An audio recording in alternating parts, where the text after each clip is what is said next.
I was thinking about how you hear the word crazy used quite a bit. Like, he's crazy, she's crazy, a lot of songs about going crazy and all that stuff like that. What does that really mean? I think that similar phrases are insane and losing your mind, or someone's losing their mind. And having gone through a Master of Counseling program and learned about all the various diagnoses, I can tell you there's certainly no no diagnosis of crazy or insane or the client has lost their mind. I think that generally speaking, the ego uses the concept of crazy in one of two ways generally. It can scare us into thinking that we're losing our mind, we're going crazy, if we're going through some kind of pain or transformation. And the ego stays in control, because when you're afraid that the ego has power, it's harder to connect with your inner truth. And the other way the ego uses it is, if I can say someone else is crazy, then that makes me feel like I'm not crazy. And it's the superiority that the ego loves to use as well, is the one-up kind of position. But ultimately, when we talk about that in context of ourselves or other people, a lot of times I think what people are experiencing is really just some kind of pain. It could be intense, suppressed grief, suppressed anger, suppressed sadness, and a lot of times people don't know how to grieve. You don't learn it in school, you probably don't learn it from family in most cases, and so that suppression builds up a kind of intensity that can make you feel uncomfortable. Times that I've felt crazy, so to speak, is, or in other words, my mind has told me, what if you're going crazy? Intense insomnia, like not being able to sleep and starting to feel disoriented and so forth. But this isn't craziness, this kind of experience of losing sleep. I think that a lot of times when we can't sleep, it's because we have something we have to figure out. There's something that we're conflicted about.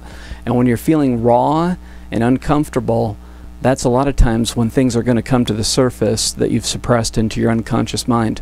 And you can find solutions in that space, but it can be scary if you're not feeling centered. And there are, people that are diagnosed with various, labels and so forth. I think a lot of times people are just needing to grieve, needing to deal with their family issues, needing to deal with pain, and if they don't deal with their pain, then they get labeled and clustered into some group. And another concept that comes up under the realm of crazy behavior is delusions. And in my experience, I don't think I know anybody who's gone through a spiritual transformation or a third eye opening, a psychic awakening, any of those things, without at some point thinking that they're losing their mind. And ultimately, we have two major fears: losing our life and losing our mind. It's about being out of control, ultimately. And so I have found it comforting talking to people on a deeper level and realizing that a lot of people who are opening up and deconditioning themselves from their socialization have felt, maybe I'm going crazy. And for a long time, I also thought I had a brain tumor because I felt a lot of pressure in my third eye area as I was opening up and becoming more intuitive. But ultimately, these are common experiences. You can see them throughout various and different cultures, and the kind of support that you get and the kind of beliefs that you have about your experience determine whether or not you can transmute these experiences into a positive one in which you're more clear, or end up, getting labeled and diagnosed. Hallucinations are something that have both a psychological kind of there's a way of looking at them psychologically, there's a way of looking at them spiritually. I found that in counseling people that were diagnosed with schizophrenia and so forth, there was a fine line between what they were experiencing and what a lot of people who are having a spiritual awakening go through. And a lot of times it comes down to what kind of support a person has and what kind of beliefs they have. Cultural beliefs are also very common a lot of times in America, for example. anything that gets in the way of your ability to be a productive citizen is a diagnosable kind of condition. And of course, anybody who is aware on a deeper level understands that sometimes it's not always about functioning as a cog in the machine of society. It's about deeper awareness of oneself. And I've had experiences like waking up from dream and hearing a voice like within my head that gave me some guidance. And I was never guided to, like, you know, kill somebody or burn down a house or something like that. But maybe if I had a lot more suppressed anger, I would. The guidance that I have received has been more about topics for a video, or I remember once getting a really good business idea that came to me as an inner kind of voice kind of thing. And I can see things after dreams sometimes, like I've woken up and I can see with my mind's eye or whatever, a projected kind of image. It's only been a recent thing within the last year or so that I've been experiencing more and more.